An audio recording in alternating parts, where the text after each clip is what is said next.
fortnightly. Whose idea was that? Mate, it's every done. second week, mate. People want to hear us every week. So from can't now help on, that you want us in your ears every week. So from now on, we are on weekly. We'll have a longer show one week, a bit of a shorter show next week. It's a shorter show this week, mate. We're doing Seen Who'd Read with Lewi. Can we get into it? Well, I'm just saying alternate. It doesn't matter what week it is. It's about Lewi Brown. Let's get him on. We wanted to ask Lewi a scene, a fit or moment from Australian fashion or sport that has surprised you.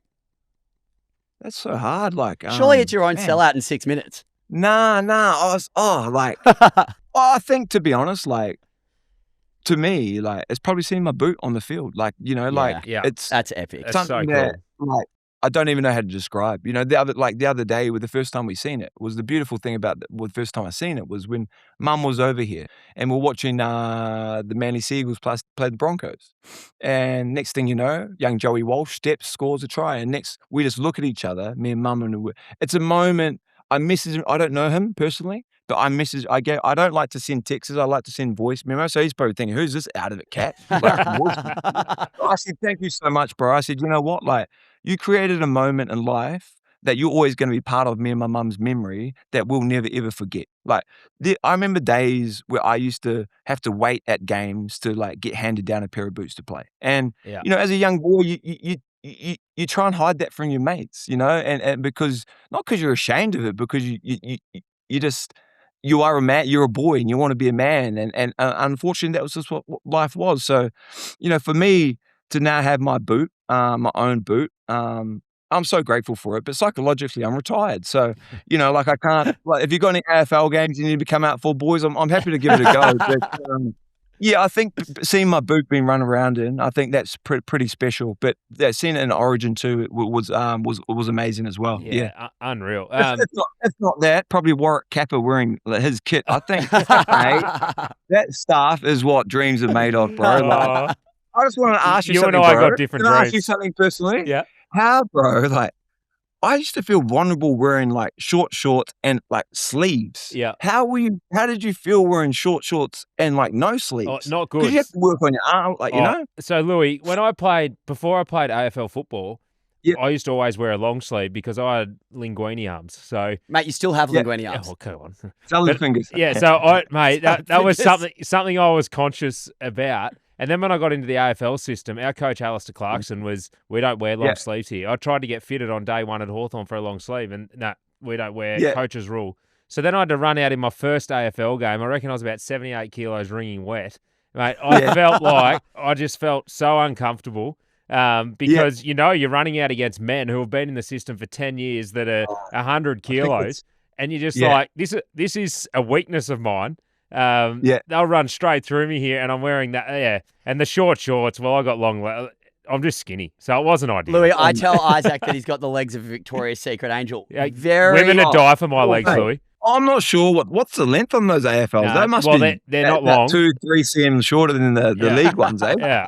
And not many of the boys rotate the tights under them either. They run the budgies. Well, right? my thighs have never touched, so I haven't had to wear tights. So I was definitely a budgies operator, but a bit of padding down there as well, just to make yourself feel a bit better when you run out. 100%. So good, boys. Something you've heard, mate, a piece of advice from your NRL days that you still use with Earls, because I know I took a lot of lessons from football. Yeah, mine would probably come from Ivan Cleary. It's something that's always stuck with me. And now, through his success now that he's had, it makes it so much clearer. And he always taught me, you don't have to be a superstar. All you need to be is coachable and learn to become a clog in a system. Yeah. And a clog is someone that, it's not that, like, you all know there's a stat sheet. It's those small things that don't count on the stats. It's the turning up for your mate, not walking, running. You know, turning up on time, loose balls, kick pressure, the stuff that people don't want to do, the stuff that big contracts aren't built on. But it's the big things, it's the small things that build up that allow for the big play.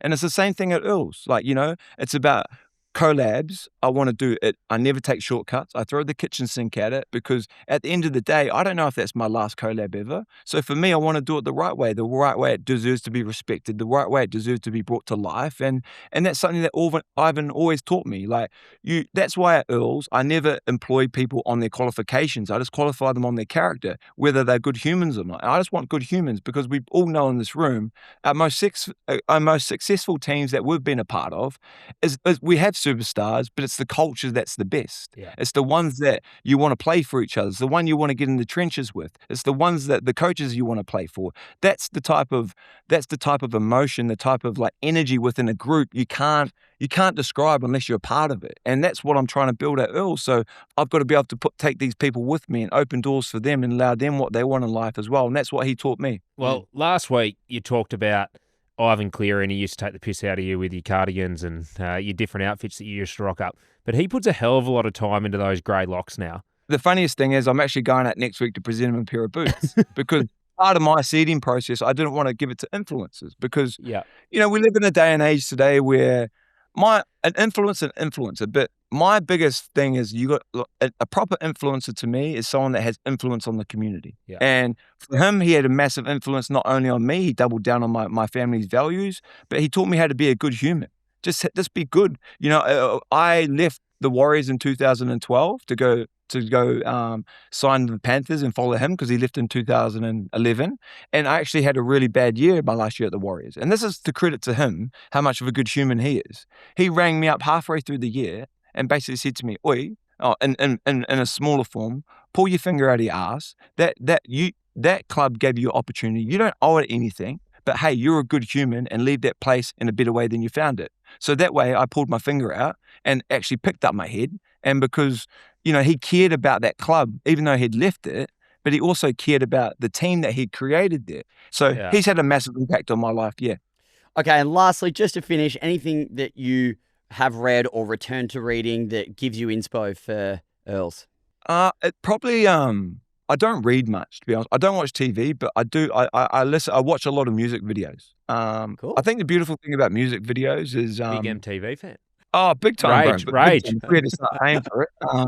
And I think the beautiful thing about music is you can listen to music through a song, and I like to listen to lyrics and then paint my own picture of what the story's about. And then you can go watch the music video, and it can give you a totally different lens. It helps you storytell and everything like that. My favorite video clip to watch is The Dark Twisted Fantasy by Kanye West. It's a 36-minute music video, but basically it's the whole album, and it's a whole story within a story. And it's just so beautiful. I've watched it probably over 1,000 times, and that's how I learned to storytell. Just different ways, pushing the boundaries. How can you express yourself? Yeah. Well, mate, thank you so much for coming on No Utes in the Valet. It's been absolutely epic to talk to you about fashion, sport, ambition, but most importantly, building something beyond the game or beyond beginnings of where you think that you are going to be. Earl's is now available online via Earl's Collection and, of course, in store at Paddington in Sydney. Mate, it's been a pleasure. Thank you so much, boys. And like I said, if you're ever up in Sydney, 74 Paddington Street, flick me a text. I'll be down there with coffees for you. And Careful, mate.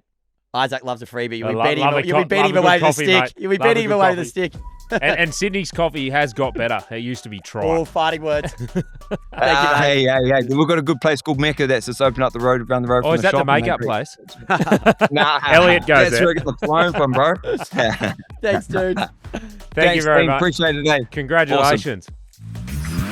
And if you're just tuning in, two unlikely mates, celebrity stylist Elliot Garno and Norm Smith medalist Isaac Smith are here to tell you what is what. Hey, no Utes in the Valet.